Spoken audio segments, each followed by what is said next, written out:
وتوكل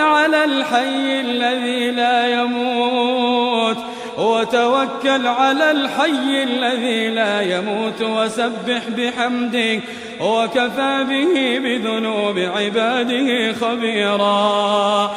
الذي خلق السماوات والأرض وما بينهما في 6 أيام ثم استوى على العرش